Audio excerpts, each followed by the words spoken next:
Yo, yo, yo, what is up, everybody? Welcome back to another episode of the Win-Win Effect Show presented by WINJECT Studios. I want to say thank you to everybody that has been sending in nice messages, us moving into a monthly show. Make sure I wanted to address that at the beginning. Today, we are speaking to Quanda Francis, and I'm telling you, if you like women empowerment, overcoming adversity, politics, especially money, what? Today is the show for you, but welcome to the show. How are you doing? I'm doing well. Thank you for having me. Of course. We had to make this happen. I know. We had to make this happen all the way in New York and London right now popping off. You're in Brooklyn, aren't you? Brooklyn? Live from the Big Apple. That's right. Hey, it is what it is. You know what I mean? I love New York. I miss it. I haven't been in 4 years now. Okay. It's been too long, but I love visiting New York as much as possible. You know, I've seen a lot of interviews that you've been on. Mm-hmm. And I think that people haven't really captured the essence of who you are and where you come from, you know, your backstory and what makes you tick. I mean, you're a phenomenal mother, obviously, and you have so many other types of accolades that's helped you mold you into who you are. I mean, you ran for former candidate of New York State comptroller, mayor of New York. Yes. If I'm correct here, I'm just going to try to make sure I get all this down. Elected to serve county committee. County committee, yes. Yeah, there you go. And represent New York on a 52nd assembly, if I remember my brain. Okay, so Brooklyn Heights. What? Yeah, Brooklyn Heights. but that's all the stuff you see out there, right? Yes. But if you had to introduce yourself, and just for the listeners that don't know much about you, we're going to get to know you here. If you had to introduce yourself to the world, how do you go about doing that? Well, I'll first start off with, I'm the president and CEO of Sites Capital Management. I'm also the founder and chief scientist of 𝑎𝑙𝑖𝑞. Mm-hmm. I have 3 children. Well, they're not children anymore. Right? There's still always going to be children in your mind. Yeah. So as you mentioned, I ran for United States Congress, New York State Comptroller, which is an office that is responsible for over $1 trillion in economic output. I also ran for mayor of New York City. I established the Empowerment Party of New York and ran for mayor of New York City as the party's nominee. So I made history in doing that. Mm-hmm. I am one of 10 women, recognized as one of 10 women in the world in business to watch. Mm-hmm. I was voted or named Community Development Honoree on the continent of Africa, actually. By Black Women in Banking and Finance magazine's inaugural event. So that's how I would sort of introduce myself in terms of what I'm doing now. Mm-hmm. And then, let's go into, I don't want to say the good stuff, but, right, leading up to the fact that, so let's go into the good stuff, right? My journey was very different. Mm-hmm. I was pregnant at 17, a victim of domestic violence, homeless. I had to leave school. And, and I grew up in one of the most notorious neighborhoods in New York, probably, if we're talking about, in terms of violence in the United States. Mm-hmm. So, in a different time, in a different era. I mean, back then it was really bad. If you look back at someone, and not to cut you off here and just to interject, but if you look back at some of the, obviously the surroundings in that area, most people around that area, because I know this, I used to visit a lot when every summer would visit some family. But when those types of areas and the economic side, even the back end of this in school districts, people don't think they're going to live past 25. You know what I mean? It's difficult.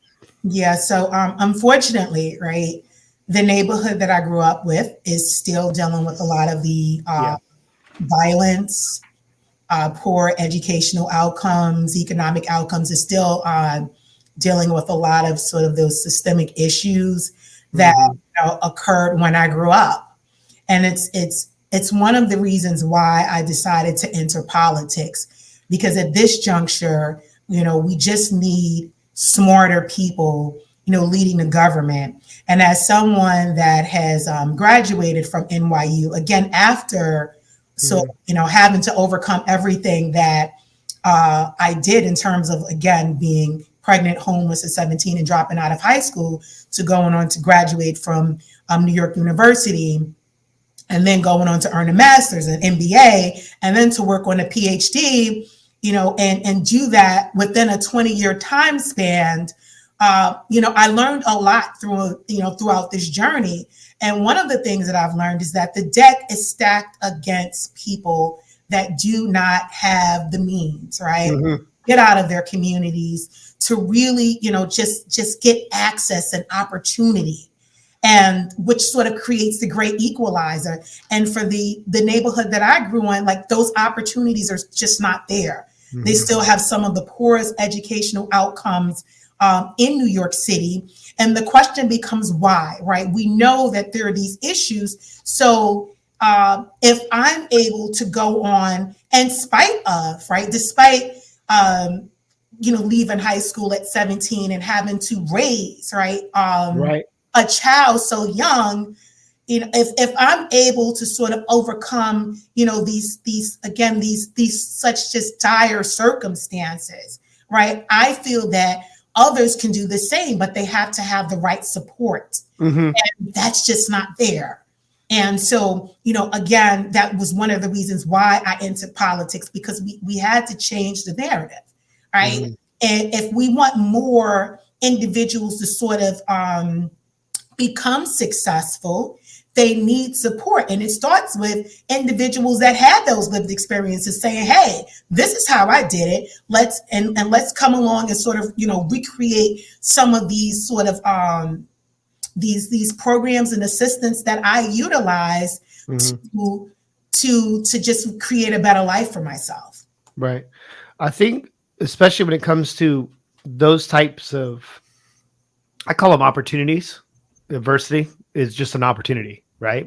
Most people look at it as, oh my God, this is happening to me. In certain situations, especially with your upbringing, and you come from a certain area, and looking around at your surroundings and the lack of support, it kind of inspires, or maybe could be a major catalyst for people like yourself that has overcome some adversity and had things happen to you or for you. Then you're able to point them down the right path.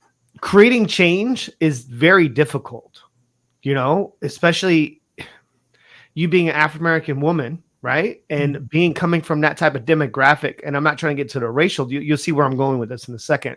But coming from that type of background, you have more of a louder voice than most. Would you agree? I would say this, I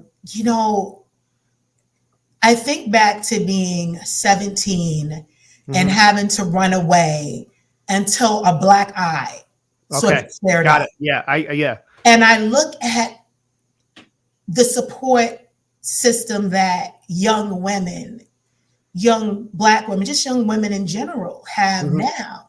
And not a lot has changed. Yes, I would agree. And because I was a brilliant student, right, even my experience was not that of a lot of the kids that lived in my neighborhood, because I did not go to school in my neighborhood. Mm-hmm. I went to school in another neighborhood with a better elementary school, with better teachers that had more experience. So, in a lot of aspects, I was not a part of the achievement gap, but yet the education that I had access to still did not stop me from still having to deal with a lot of the issues that the kids in my neighborhood had to deal with. Mm-hmm. So it's hard to even express that I stopped going to school to hide black eyes, because mm-hmm. this was not the experience of my peers that were in another school in a different socioeconomic class. Mm-hmm. And it became difficult for me to sort of operate in that sort of environment, again, where you balance the fact that some people just in that environment believed, okay, well, this is sort of what we expect, right? We know that you're smart, but we do understand that you're dealing with other things that are likely to sort of deter you from becoming a sort of an asset to society. Ooh, that's what I like the way you put that. Sense, yeah, right? I would 100% agree with that. Yeah. You know, so there was a lot put into me to become an asset to society, but there wasn't a lot put into the fact that there was no balance to sort of compensate for the liabilities, right? That were going to sort of overtake any inputs that were put into me. Because again, there was no outlet for me to say, this is what's going on. I couldn't tell my parents, right? Because, you know, they were, you know, hardworking, you know, dad was a mechanic, you know, mother was working for the city of New York, you know, so they were not submerged in that environment that we lived in. We sort of just came and we went. So to even say to my father that I'm dealing with someone that is beating me, you know, I just think about there was just no one, no outlet, no nothing. Like I don't even remember saying to myself, like, is there even a hotline or some, you know, someone for me to call to say that I'm dealing with this. You mentioned black eye as being embarrassed of that and being blackballed or get, you know, especially I'm a father of, you know, a little girl, and I would want, you know, hopefully when she gets to a certain age and there's ever something that she needs to bring to my attention, that I'm going to be, you know, she brings it to my attention and doesn't have to feel like she's ashamed. Do you see what I'm saying? Because it's not her fault, or it wasn't your fault of what happened to you. You see what I'm saying? Like, you have, and I don't mean to interject, but you have the fact that you're ashamed, and then you have the effect, you have the environment that you're in. There it is. You're ashamed at the fact that knowing that because I felt sort of responsible for the situation that I was in. So now why am I going to put my dad in this situation? Because this is not his life. To now confront this young man that's living a very different lifestyle than my parents. He reflected the lifestyles of the area. Okay. Because people tend to believe that because, you know, kids are all living in an area where this, you know, in the same, that's below the poverty line, that the cultures and different things that are going on in a household are the same, and they're not. You know, so there's never a one size fit all, because some kids, if you identify them early on, you're able to, you know, I believe in this, you know, this targeted approach, but again, you know, some kids are better off than others because they have more support systems in the household, 100%. But they're treated the same. So I felt guilty again that we were never in that, right? My mother's friends were not from the neighborhood. My dad's friends were not from the neighborhood. So here it is, I mixed up with this guy who was from the neighborhood, and now it's like I'm throwing my family into a situation that they weren't in. Yeah, not even having them like fully understand, you know, the situation, you know, and all the moving parts to it. What were some major catalysts or maybe pivotal moments at that time when you decided, because I love this about your story, and I mentioned this before offline, I didn't really want to talk about too much and let the conversation come to you, but I think people do need to hear it, you know, parts of it. Like, what were some pivotal moments in those times when you're 17 years old in that type of situation, homeless, and I'm not going to choose victimhood. I'm going to thrive through this. What were some moments? I think the most important moment was when my daughter was born, when she was born. She was born on Christmas. So present. Yeah, so that was a gift. And then to realize that now it's not just about me anymore. Right. So I ended that relationship, actually. So, you know, it was done with. It took for me to actually have my daughter to say that, okay, we can't continue down this road, you know, because I felt that it was unfair for her to have to see her mother being abused when I didn't see that. I never saw my dad put his hand on my mother. Right. So it was weird to even sort of process the fact that I allowed that to happen to myself, because it wasn't something that I grew up seeing. Mm-hmm. You know, at grandparents that were married 50 years before one or both passed away. So I grew up, you know, around healthy marriages. You know, and when I say healthy, there was no sort of physical or mental abuse. Mm-hmm. You know, every family has their issues and their nuances, but there was never any physical or abuse. Mm-hmm. So, you know, for me, it was more of, okay, this cannot be my life. I didn't like where things were going. And so I made that decision when she was born. It was sort of, you know, a couple of years, you know, it was maybe a couple of days before 1998. We're going to go into the new year with, you know, where I have this kid, and I'm going to end this relationship. So when she was born, I left, and I went to a domestic violence shelter. Been what, 20 years or so? Yeah. Right. Mm-hmm. Since then, and it can, you know, even talking about some traumatic experience, it can spark some feelings. 20 plus years now. Yeah. You know, and it can spark some feelings, and especially situations, it brings you back. It's like kind of like music. I listen to certain music and it brings me back to that time. You know what I mean? Mm-hmm.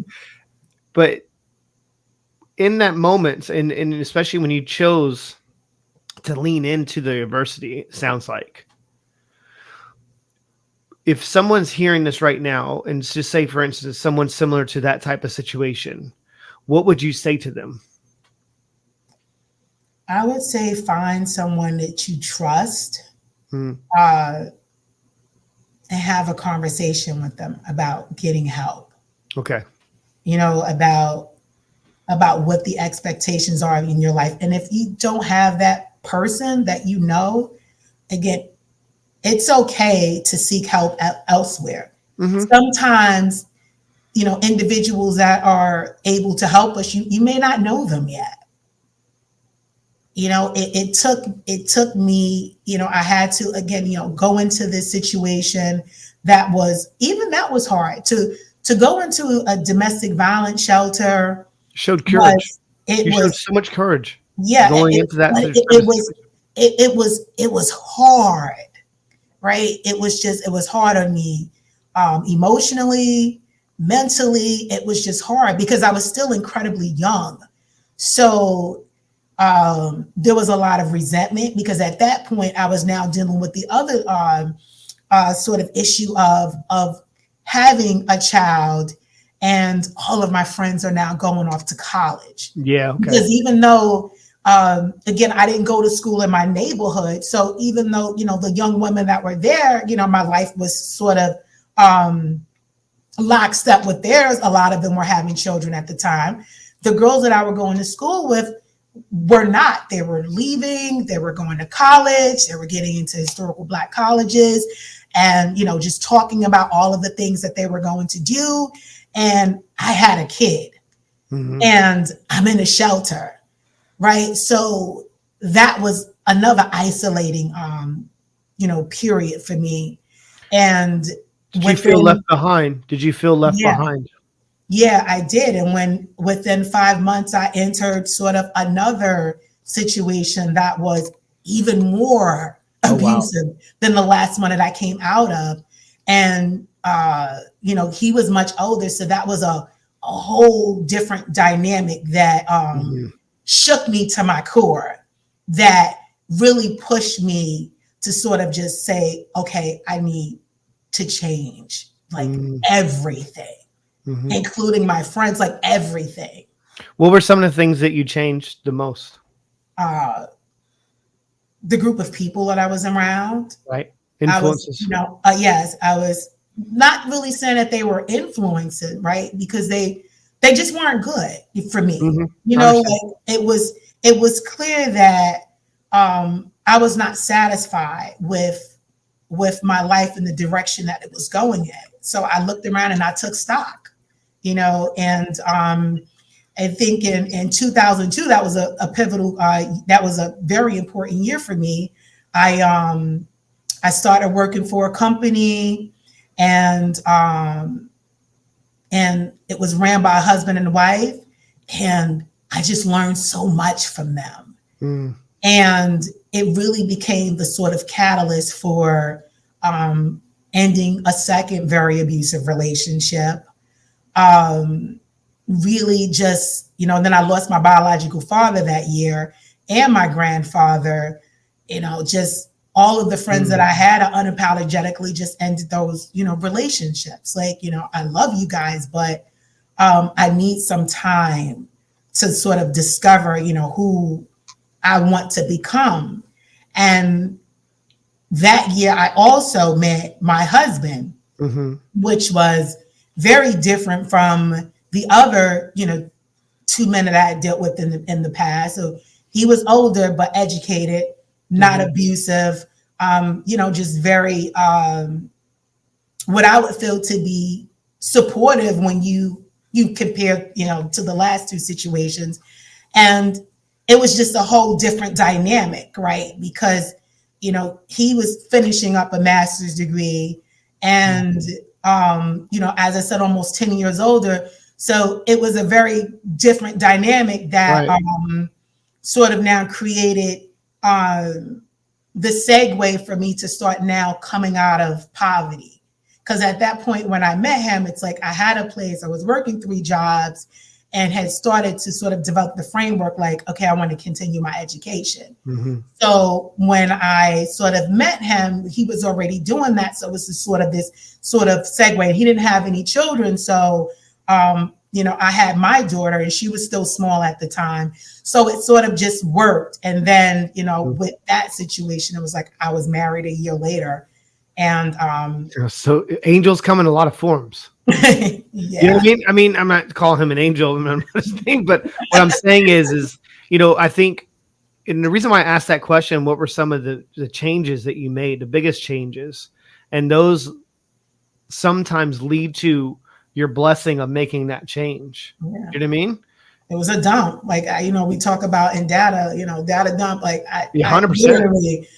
I bare bones. Like, outside of the 2 people that I told you that I worked for, I literally, there was no friends. There was them, there was one sister, and that was it. And everyone else was sort of, hey, but there was I wasn't going out. Like, I literally was not doing anything. It was sort of this time period to rediscover myself, even the time period, because I talk about 2002, but in 2001 is really when that process started. Cause I went a whole, almost 12 months where I didn't date. Like, I was just not interested in anything other than rediscovering myself. So even when I did meet my husband, that was again 11 months. Because you put in the work. You put in the work. Getting rid of everything. I asked God, I said, listen, anything in my life that is not good for me, could you please remove it? And when these things started revealing themselves, I'm like, okay, you got to go, you got to go, you got to go, you got to go. And then I went to this training and that my employer sent me to, these 2 incredible people, love them to this day. And it was 4 days. And one of the things that one of the trainers asked me was, you've made all of these commitments to everyone else. Let's see how committed you are to yourself. And I'm very competitive, right? I'm just like, don't no, you don't say. Okay. I will rise to the occasion. So he's like, they're like, I want you to make 2, 3, if you can. And he said, if you can. I'm like, if you can. Make 3 commitments to yourself that you will never break for the rest of your life. Wow. Okay, right? So my 1 was to get out of that abusive relationship. The 2 was at the time I was smoking cigarettes. And then the 3rd one was, again, to ensure that I didn't allow anyone else toxic, right, to come into my life and derail my progress. These are powerful. Those are powerful three. Yeah, all three to this day, right? Because and the reason why I was smoking, because my biological father at the time was battling cancer of the throat. Oh wow! So and he was in his 40s at the time, you know. So he had spent so much time in prison. Like my mother remarried, so her husband is who I consider to be, you know, my father because he helped raise me. But my biological father spent, you know, right when he got everything that he needed to get back on track, it was like he was diagnosed with cancer. Wow. And then he was dead 2 years later. And so with those three commitments, I haven't even seen that the man I left in 20 years. Like, you know, since I made that commitment, like this is done, like this is sort of over with, like just, this is just it. You know, some people may feel like, you know, they need to give an explanation. I didn't give any. It was just done. Like you spent 4 years with someone and you're looking like, okay, this is not working for me. Right? I don't need to spend any more time with you because I will never marry you. Right? So I never went back on those. I've never smoked another cigarette and left that relationship. And if I feel you're toxic, you gotta go. You kind of eliminate yourself. I mean, I think one of the major decisions that I made in my life that's catapulted me to a different level of success was leaving my surroundings and people around me. And when I started to do that, I started to discover who I really was. Yes. You know, and like yourself, you mentioned, you know, for 12 months, you weren't even open to dating. You know, I wasn't accepting any applications for anything. And I'm gonna talk about even friends in my life at certain. Yeah, it was like nothing. I got time for this shit. I got things to do. You know what I mean? So cultivation is silence, and cultivation is self-discovery. Will lead you to who you are. Yes. And I talk a lot about this, and I've become more spiritual throughout the years. You can't fake the universe. Yeah. You know what I mean? You can't fake it. You can't manipulate it. You are who you are. Yes. You know, and if you're trying to attract the right things into your life, you attract who you are, not what you want. You know what I mean? You can't just sit at home and go, I want $1 million. I want to get myself out of this situation. So we got to put in the work. Yes. If you don't put in the work, there's and this just didn't just happen. Like I said, you know, this process with me started in like 2001. 100%. Yeah. Right. When you got presented opportunities, you were open to those opportunities because you put in the work. You knew. It's pretty much like I like to say this to people. I don't sometimes not know exactly what I want, but I know what I don't want. Yes. And then if whatever that might be for people, and then I'm speaking to the listeners here. If you don't know what you really want and it hasn't become clear, it's fine. Just know what you're not going to accept. Yes. And then move from there. And then things start to reveal itself, like you mentioned. Yes. Things start to reveal itself, and you're like, oh, okay. And there's one thing I have found about people, and you're going to like this. One thing I found about people don't just do things once. They do things multiple times. Your job is to identify the pattern. You know what I mean? And when you identify the pattern, be like, well, that's not the person I want to be around. I got to go. Yes. And sometimes I'll get a message, you know, people, and they'll message me, and I'm like, I don't know who you are. Like, what number is this? They're like, oh, this is. I'm like, okay, great. And I don't respond. It's not that I don't love you or have affection towards you. It's just that you're not going to get close to me anymore. You know what I mean? Because I respect myself more. I think that self-love is the next piece of this. And loving yourself for who you are. I think when you start to really understand that and appreciate even some of the things that you don't really like about yourself, you start embracing that because you know you need to change to attract the life you want. So let's move forward that little piece, right? So you're coming from that. Now you're starting to attract the right things into your life, and you're starting to gain some momentum. Yes. Like, walk me through that type of. I mean, did you sit back and go, "Wow, things are actually happening for me now," which they were? No, I was. No? I put in the work. You know, I decided that I wanted to continue my education, right? To be educated to my fullest potential, right? Okay. And so that was very important to me. And And when I look at education, when I say, you know, Malcolm X always said there's a difference between your schooling and your education. When you are going back to college as an adult, it is a very an older adult. It is a very different experience. It right? is. I did that when I was in the military. When I went to the military and came back and then went to college, it was the best thing that ever happened for me because I treated it differently. But go ahead. Yeah. Yeah. So you treat it differently. How you learn is different. What you're interested in learning is different. Right. So I can honestly say every course that I had went to the benefit of me. And by default, you know, my you know, professional skills benefited from that. You know, if taking critical thinking classes, you know, while I was at NYU, you know, I took a lot of liberal arts courses early on to just give me a good, well-rounded education. I was always very numbers driven, but there were things that I needed to work on.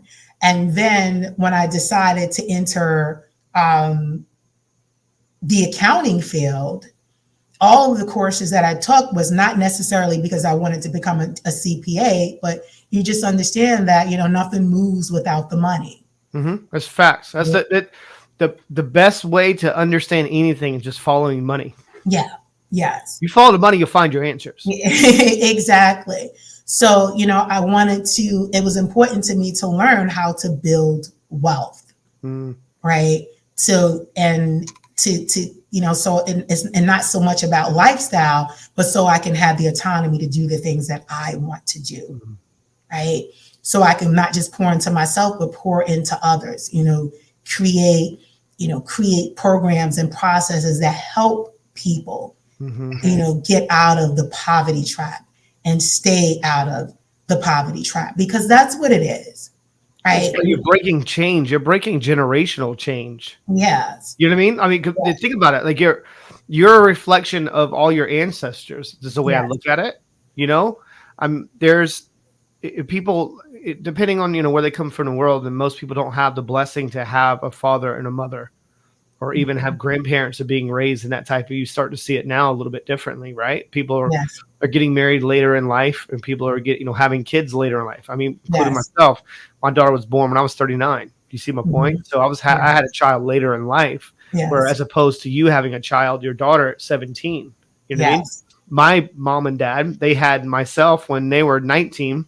No, sorry, 20. And my sister, they already had her before me. You know what I mean? So like 18, right after they got married. So you have to look at the way the world has evolved and the way it's changed. Right. And they grew up. Right. My daughter had that benefit though. She grew up with grandparents and great grandparents. And that's a major effect. I think that's something to think about I'm not even saying an argument. It was a debate at dinner. And I was having a conversation. I was like, most of you will never know your grandparents. Yeah. I had an opportunity of being raised by my grandparents. Yes. Like I live right next door to my grandmother and my grandfather. And they were both, well, my granny was still working at the time. She drove a school bus for a little while. And then she retired. But when my grandfather, it's World War II generation. Okay. Those principles and values are very much instilled into who I am. Yes, they are. Yes. Like I'm an old soul. People tell this, like he's an old soul. Yes. Because that was ingrained inside of me. Yes. You know, and I can agree with that, because it's like even so much of the woman that I am today is sort of based on the influence from my grandmothers. You know, like my grandmother, so she had a room in the house that was a china cabinet, and it was a dinner table, right? And I remember our lessons about, this is the fork you use, this is and I would always say, no one else cares about this stuff. I would go like, no one else around cares about what hand they hold the fork and the knife. And she said, where you're going, you're going to need to know. Oh, good. Oh, wow. You know, so I think that's so all powerful. of these, like, you know, if you if you're not going to keep yourself together, she was like, she told my cousin, like, you need to be like your cousin and you need to wear a girdle, right? All of these things is like about how you present, right? And, you know, and I think a lot of that, a lot of my story is sort of, is interesting to people because of stereotypes. When I say I was this, and this, then they expect me to be that, and I'm not. They're like, well, if you were these things, then how do you know that you should show up like this, right? How do you know? But I said all of this to like even how we fold sheets, right? You need to do these things the correct way. And I would always say, but grandmother, why, right? Why does it matter? You know, and when we were in these coats and they're like, you know, I look at some of the outfits that I wear and I see the kids, the prince, you know, I see I look at my grandmother was focused. She was instilling that where you're going in life, what she said to you, where you're going in life, I need to show you this. Yeah, all of these photos and these clothes, I'm like, I don't see anyone in my neighborhood that's dressed like that, right? Like, you know, but again, all of that benefited me today. I don't have to think about how to show up because that's already there. Yeah. But just and I love that you're saying this right now. One of the things of me being exposed to pretty prominent individuals in business, and you can always tell when someone is wearing a suit, they're not comfortable wearing suits. Okay. You see my point? Like they're dressing up. They don't know how to dress properly. So that's an indication that you're trying to be somebody you're not, to me. Yes. Okay.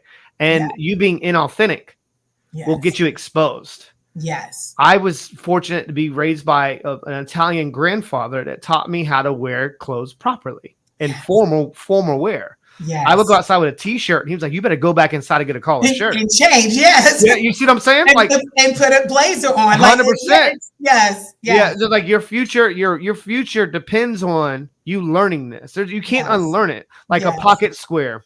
Yes. A lot of different ways to wear a pocket square depending on how you're going out. Okay. Yes. And the handkerchief in your left breast pocket inside, that's for the ladies. And then the one in the back pocket, that's for you.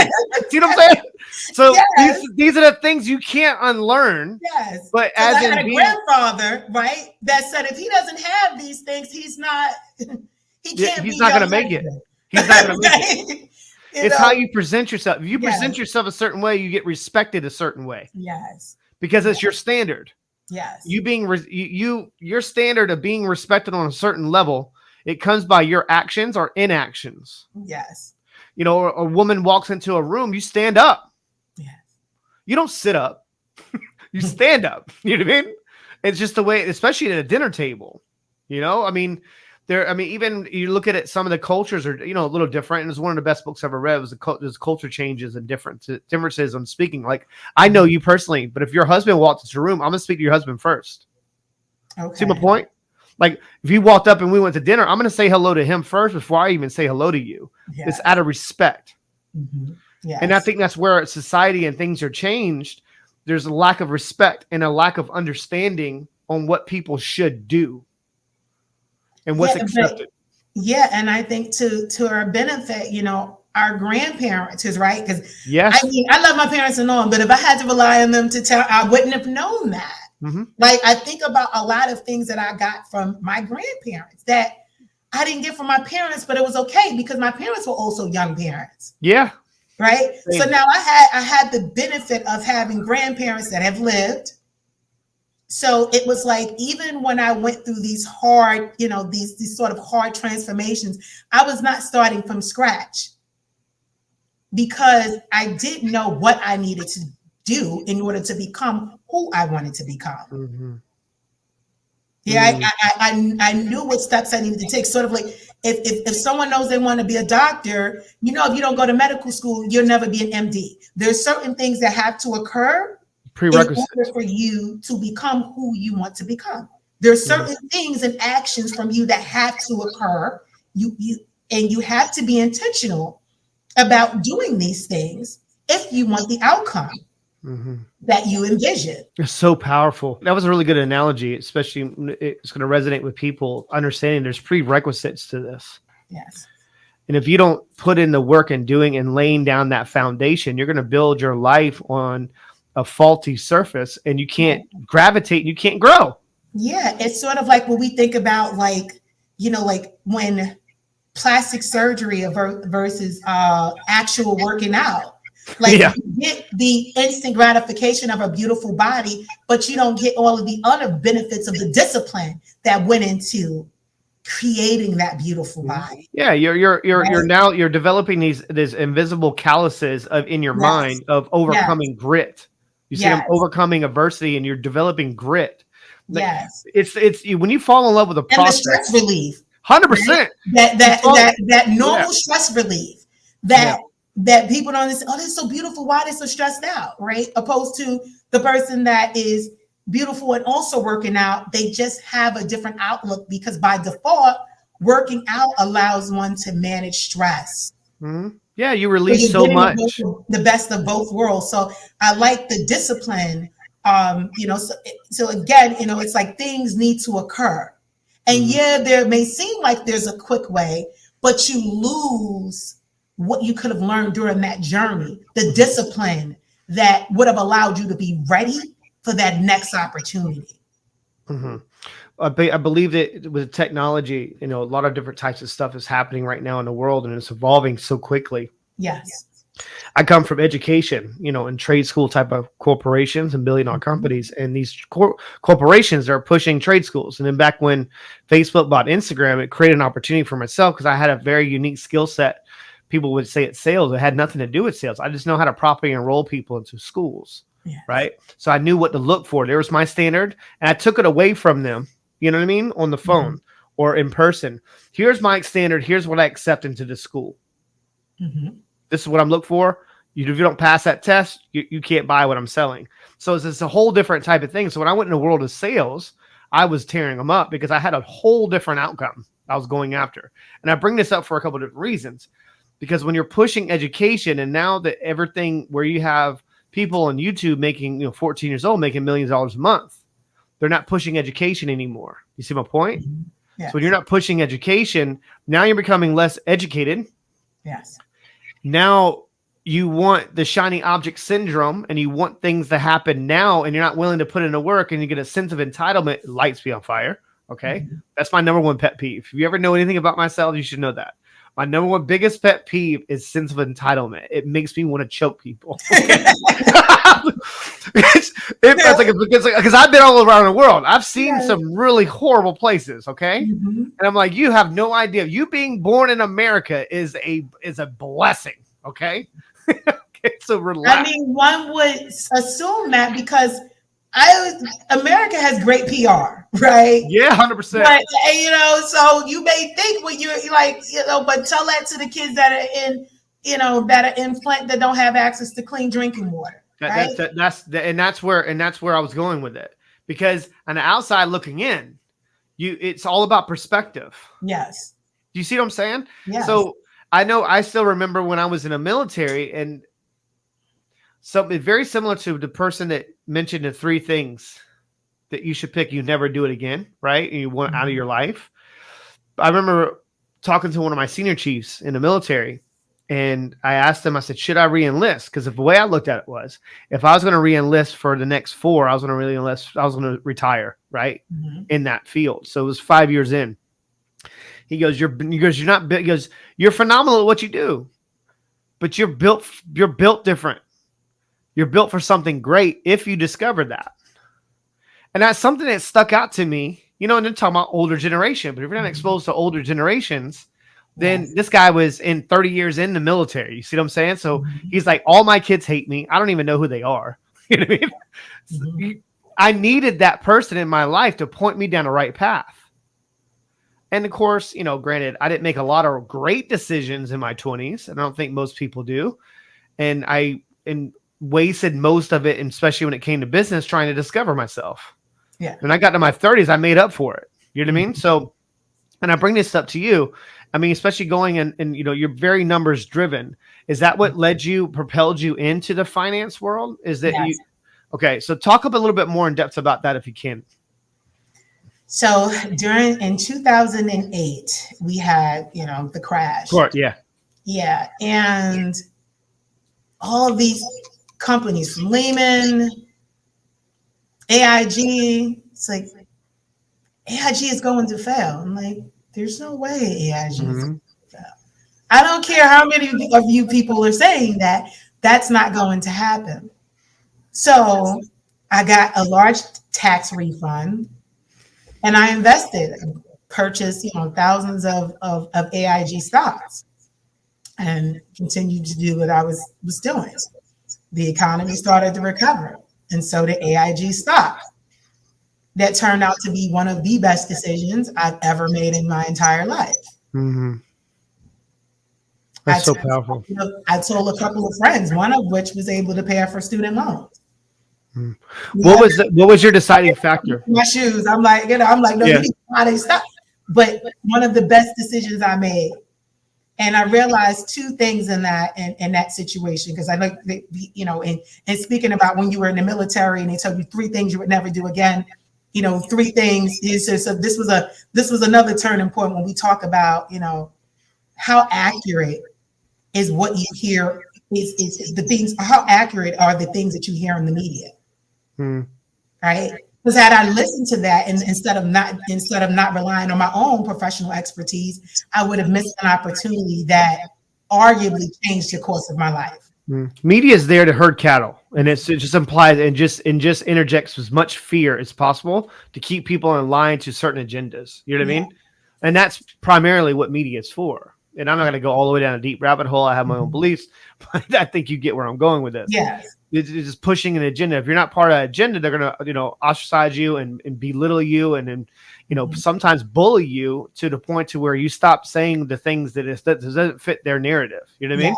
Yes. And, you know, there's a lot of that, especially with the media manipulation. And I think that's what obviously propelled you into what you're doing now and running for office, right? Yes. So it's like, listen, you could say all these things that I don't know if you were trying to convince me or you, but you're saying this and it doesn't mean anything to me. You know what I mean? Yes. So, and that was a great investment for yourself. What actually made you want to do that? I mean, obviously you knew what you knew, and obviously with the education side of it, right? And knowledge, gaining more knowledge and being numbers driven. What made you actually believe in that type of investment? So I was in school at the time working on a degree. So literally every single class that I took, the whole purpose of that was to learn and get something from it. Yeah. So at the time, I was in a class and sort of going over how to evaluate investments. So I utilized what I was learning at the time to make that investment. They're so powerful. Most people, when they're in school, and not to cut you off on this, but most people when they're in school, they don't take action. They just learn all this stuff. They think they learn it, but if you're not taking action and testing out your stuff that you're learning, you're not developing any skills. Yeah. See my point? So and that's one of the benefits I think that I had in going back to school as an older adult. Took it differently. Because I immediately understood that I'm learning this to apply it somewhere. That's why I was always intentional about the classes that I took. And sometimes I would ask for a substitution. Like, hey, I know, you know, I need this class to graduate, but can I substitute it with this? Because I think this will be more beneficial to me. But it still allows me to meet the academic requirements. Have you always had a heightened level of awareness for yourself? Yes, always. I will tell you a story about when I was 5 years old. First day of kindergarten, we had a half day. And my mother, I guess she thought it was a full day. So they dismissed us. And here I am. This is before I was bussed over and went to another school, you know, outside of our school district. So I was in kindergarten in this school district. I walked at 5 years old all the way home. This was about 4 or 5 blocks. Went into the building, knocked on the door. My mother wasn't home. So then I'm thinking, well, what am I supposed to do? Do I sit in the hallway? And at 5, I remember this because this is the first time I had to make decisions for myself. Right. Because I understood at 5 the dynamics of my area and my neighborhood. And I remember saying to myself, well, no one knows that I'm here. So what if something happens to me? So then I leave, so I don't wait in front of my door for my mother to come back. I leave and go back to the school and sit in the office.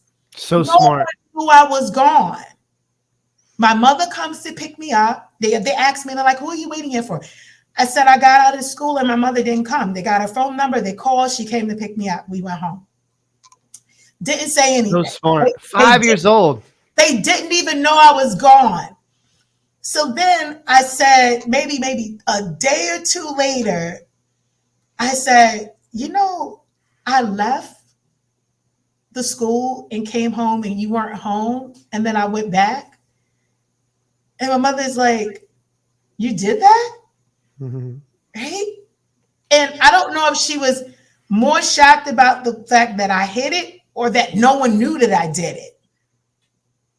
And then I said, and my reason for telling her, I remember, reason for, because she talked to my grandmother about it. And the only thing my grandmother zeroed in on was the most important part. She knew to not stay in the hallway to wait for you.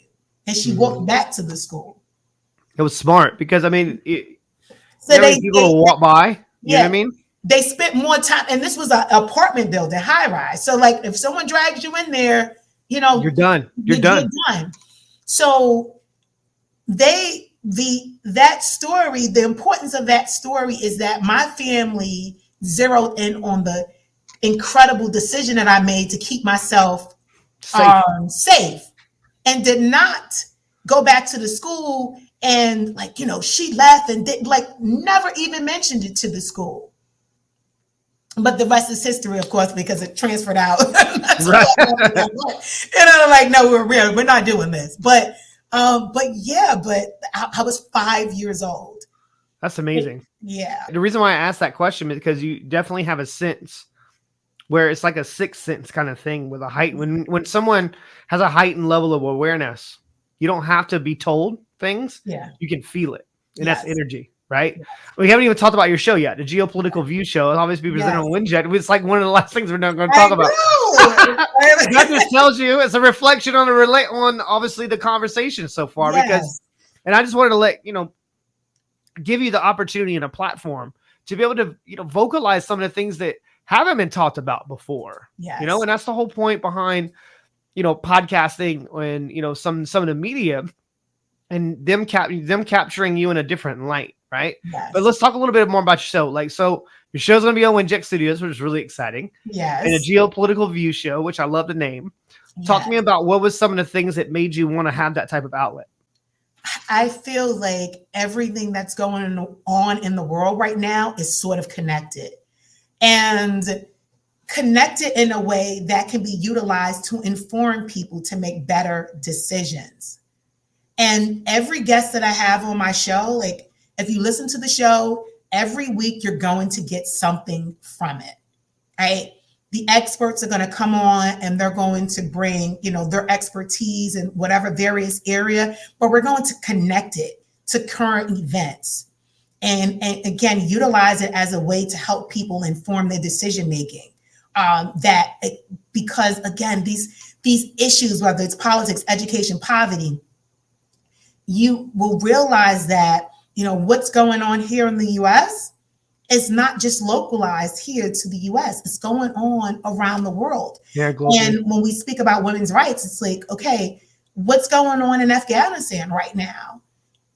Every woman, everyone who identifies as a woman, we should be concerned about that because what happens to one of us right now in Iran. Yeah. Yes. What happens to one of us should be the business of all of us. Mm-hmm. And we talked about the water crisis in Flint, where, it's been years now and they still don't have access to clean drinking water. Again, this is something that everyone should be.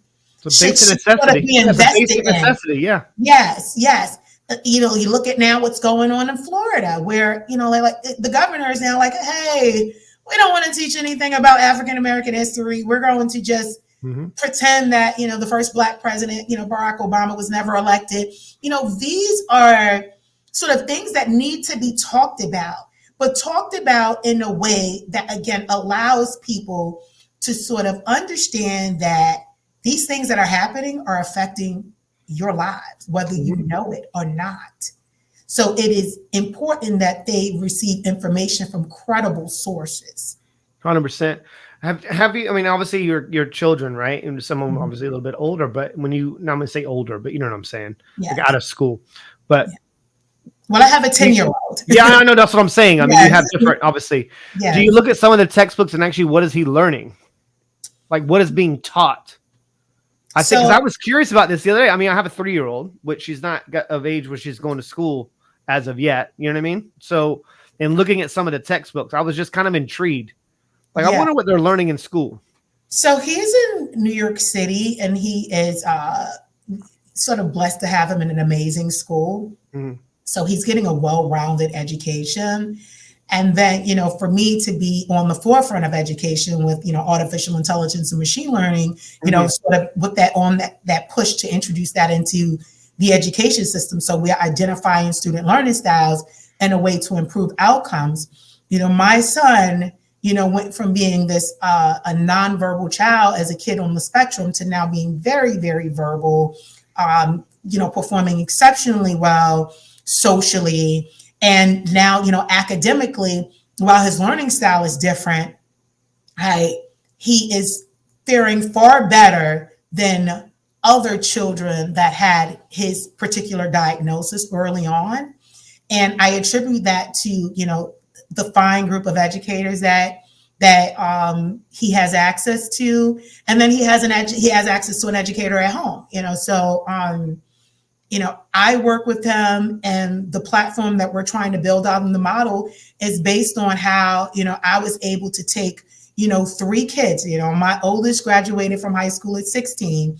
And my middle child graduated from high school at 16, but technically she went through a dual program. So she finished high school. She was finished with her high school coursework at 16. But her 11th and 12th grade year, she was actually a freshman and sophomore in college. So now she's 19. Was it like a PACE program? Yeah. So now she's 19. She's a senior. She's headed into medical school.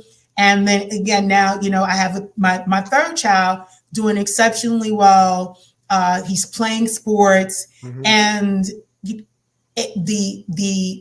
one thing that benefited them all is that I identified their learning styles. And now, as a data scientist and chief scientist for and founder for the company that we've started, I am now, trying to build out these models, right, and revolutionize education in a number of other areas. Yeah, and that's why I bring it up, because I knew that, I know that about you, and a lot of people that haven't heard that part, right, where it definitely brings a level of awareness, even when it goes back to your show, and bring a level of awareness when the Geo-Political View show. But people are thinking just as America, but a lot of other, you're talking about, a couple of your guests, from Africa, different parts, and a lot of, I think it was another show. And I was actually talking, I was going to reach out to the person you interviewed last week, because when people in America, you probably can do a poll. People think Africa is a country. It's a continent. You know what I mean? There's all these other countries in Africa. Okay. And when she said that, it made me laugh, because I was just talking about that a week before that. Most people in America would have no idea, because they never leave the damn state, wherever they're from. You know what I mean? And that's one of the reasons, like when I was named, the community development honoree, the global community development honoree, it was important for me to say, on the continent, because that publication circulates, right, in about 16 different countries. Yes. So it's very interesting for those women to know who I am. And they're like, she's American, but okay, we get it, because we hear about what she's talking about in terms of education. And, it sort of makes sense, but Right? So I have to say that because they're like, so they don't believe. I'm one of those people that just speak of it as if it's like a country. Like, no, the publication is circulated in a number of different countries. 100%. And that is, that's how they sort of present that award and accolade, as in like this voting pool went into, asking women these questions about various women. And, there were other women like, a lot of other women made that list, incredible women in banking and finance. So, it was just an incredible honor. But it's interesting, like you said, because like you said, people think of it as just a one country, right? Yeah. So many different cultures. And that's why I talked to her about Sarah Baartman, because it's like, again, when we talk about body image, all of these different things we're going to touch on the show, because people have to understand politics affects your life, whether you believe it or not. Mm-hmm. Yeah, people don't realize how big Africa is. Yeah. Yeah. You know what I mean? Yes. Especially when and it comes the opportunities that are there right now on the continent. Mm-hmm. Right. Mm-hmm. There so many, opportunities to sort of expand our reach, expand, like, when we talk about what we're doing in education, there are going to be children in various countries there, whether it's, Ghana, they're going to benefit from these advancements in education. Mm-hmm. They're going to benefit from this infrastructure that we're building out. Just to give a little bit more context, obviously the listeners tuning in and where to find it and whatnot, we don't get to that because obviously we put it in the show notes. Pretty much it'd be every major platform. But with your show, what is the major outcome that you're looking for your show? I want people to watch the show and learn. And, we're looking to, of course, whether it's ABC, NBC, right? Be on the television near you to sort of bring these very important issues to the forefront and make sure that we have the international platform to do so. Because again, there's so much happening around the world. Mm-hmm. And we need to talk about it in a way that sort of helps us solve problems. It's great. We know there are a lot of problems, but we need solutions to those problems. Yes. Well, bringing those types of being solution-based, people I see, and the reason why I asked that question, because you hear a lot of the political shows, they just talk about the freaking problems all the time. Yes. They don't give any kind of proposed solutions to these types of problems. They're just talking about problems all day long. Yeah. So we think about the geopolitical view like a political masterclass. Right? Yes. So every week you're going to get something that allows you to, if I have a show on women's issues and women's rights, and that is something that's important to you, you're going to be able to utilize the information on that show to now leave and make an impact. Mm-hmm. Mm-hmm. I love this. I mean, I look forward to it. I can't wait. It's going to be fun. We're recording now. I think you probably saw something posted in your stories earlier today when you were recording. But yeah, I appreciate you coming on. I've learned so much more about you from today's episode, and I'm sure that the listeners would agree to that. But if you could leave the listeners with anything, what would you want to leave them with?